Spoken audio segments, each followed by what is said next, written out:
کیا اس کے اندر صحابہ یا مسلمان شامل نہیں تھے؟ جواب دیجئے جناب، کون لوگ تھے جنہوں نے نبی علیہ السلام کو اس مصیبت میں مبتلا کیا کہ قرآن کو، اللہ کریم کو آیات نازل کرنی پڑی؟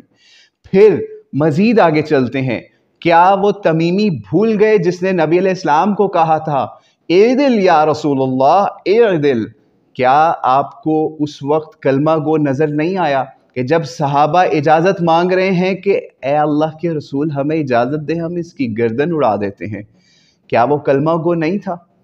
پھر اور آگے آپ کو لے کے چلتے ہیں، عبداللہ بن ابی کی وہ گستاخیاں آپ کو نظر نہیں آئیں جو کہ احادیث کی کتابوں میں بھری ہوئی ہیں، جو نبی علیہ السلام کے لیے وہ کیا کرتا تھا؟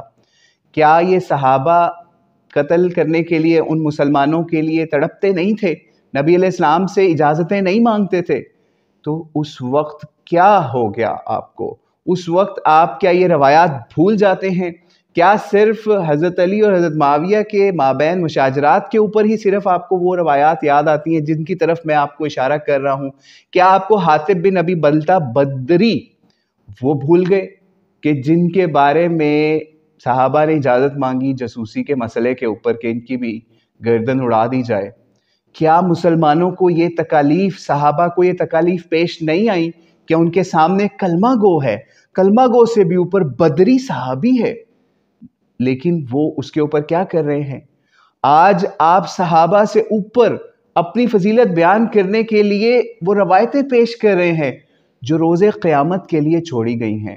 آپ نے مسند احمد کی روایت اپنی ویڈیو کے اندر بولی، تو آپ بتائیں کہ آج آپ کے پاس ترازو ہے کہ آپ تول سکیں، بول سکیں کہ ہم صحابہ کی تکالیف سے اوپر چلے گئے ہیں یا ہمارا فضل ان سے اوپر چلا گیا ہے؟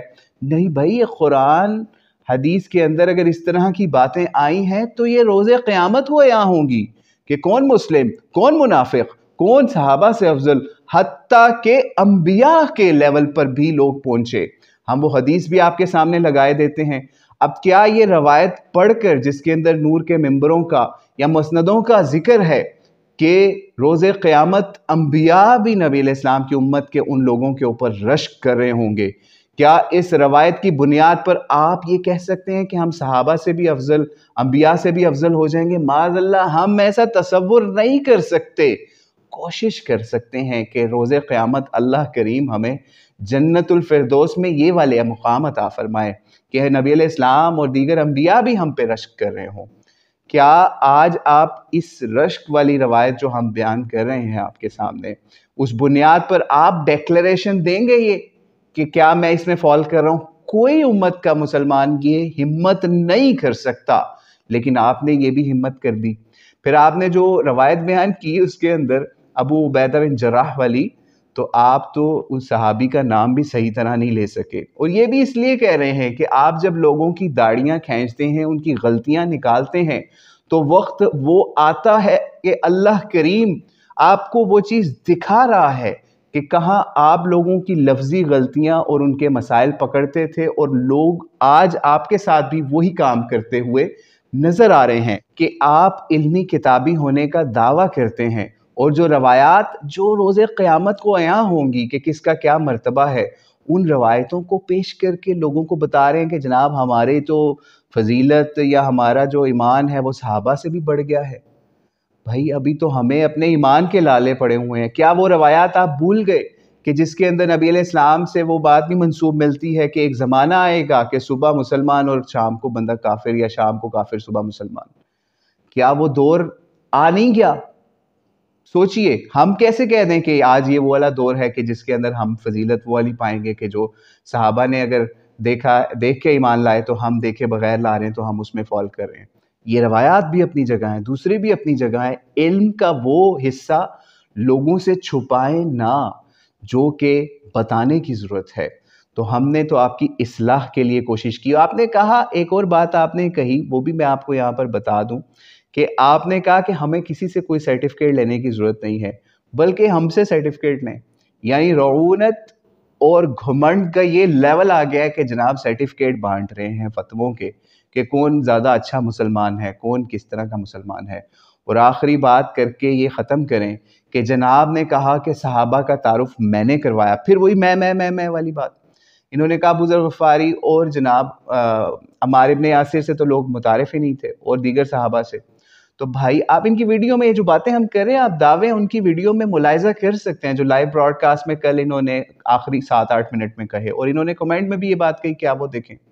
تو پتہ چلا کہ یہ بندہ گھمنڈ میں اتنی آگے نکل چکا ہے کہ سینکڑوں سال پہلے کتابوں میں بھی یہ باتیں تھیں، عوام کی زبان پر بھی یہ باتیں تھیں، اور اس کے علاوہ شیعہ سنی مجالس کے اندر بھی یہ باتیں تھیں. کسی بھی مسلک کی بات آپ نام لے لیں، ہم اس میں سے آپ کو دکھا دیتے ہیں کہ ابو ذر غفاری کے اوپر کیسی کیسی بحثیں ہوتی تھیں، عمار ابن یاسر کے اوپر کیسی کیسی بحثیں ہوتی تھیں، ان سے کس کس قسم کے فقہ کے مسائل اخذ کیے جاتے تھے. کجا کہ آج میں دعویٰ کر دوں میں نے جناب بتایا ہے. ہاں آپ نے بتایا، اگر آپ جاہل تھے اس مسئلے کے اوپر، آپ کو نہیں پتا کہ دوسرے لوگوں نے بھی بیان کیا یا نہیں کیا اس مسئلے کو، تو یہ تو آپ کا اپنا قول ہے. لیکن حقیقت کیا ہے وہ ہم نے آج آپ کو دکھا دی کہ آپ نے اپنے آپ کو پھر سٹیمپ کرتے ہوئے کہ ہم صحابہ سے افضل ہیں، ہم پہ بعض اعتبار سے مصائب ان سے بھی زیادہ آئے ہیں. تو بھائی آپ لگتا ہے مولا علی کو بھول گئے، حضرت حسین ابن علی کو بھول گئے، یا دیگر صحابہ کو آپ بھول گئے کہ جنہوں نے اتنی تکالیف برداشت کی کہ سامنے کلمہ گو ہے، سائیڈ پہ کلمہ گو ہے، گھر کے محاصرے میں کلمہ گو ہے، قافلے کے ساتھ کلمہ گو ہے، جو آپ کے اوپر تلوار لیے کھڑا ہے آپ کو شہید کرنے کے لیے، یا پھر مسجد کی نماز کے اندر بھی آپ کو شہید کرنے کے لیے مسلمان آیا ہے. آپ سب بھول گئے، آپ کہتے ہیں ہمیں بڑی تکالیف آئی. تو میں کے فتنے سے نکلیے. اللہ کریم آپ کو ہدایت دے، اور اللہ کریم ان کے مقلدین کو بھی ہدایت دے. الحمدللہ بہت زیادہ تبدیلی آ رہی ہے، اور انجینئر صاحب کو اسی لیے ہماری ویڈیو پر کمنٹ کرنے کی بھی یہ جسارت ہوئی یا کوشش ہوئی، یا انہوں نے لائیو براڈ کاسٹ میں بھی ہمارے اس ویڈیو کے اوپر رسپانس دیا، کیونکہ ان کو پتہ ہے کہ ان کے مقلدین کیا کمنٹ کر رہے ہیں. باقاعدہ مقلدین کے فالوورز لکھ رہے ہیں یہ باتیں آ کے، آپ ہماری ویڈیوز کے کمنٹس میں پڑھ سکتے ہیں. اور آگے بھی ہم سجیسٹ کرتے ہیں کہ ان کے مقلدین ایسے ہی کمنٹس کرتے رہیں تاکہ ان کی اصلاح کا دروازہ بند نہ ہو. لیکن جب یہ صحابہ سے آگے نکلنے کی بات کر رہے ہیں، ہمیں یہ لگتا ہے کہ یہ بندہ بہت دور نکل چکا ہے اور واپسی کا راستہ بہت مشکل ہے. لیکن اللہ کریم کی توبہ جو ہے وہ کبھی اس کا دروازہ بند نہیں ہوتا. اللہ کریم ان کو ہدایت عطا فرمائے، اور ہمیں بھی ہدایت عطا فرمائے استقامت کے ساتھ، کہ اللہ کریم ہم سے دین کا کوئی کام لے لے. السلام علیکم ورحمۃ اللہ وبرکاتہ.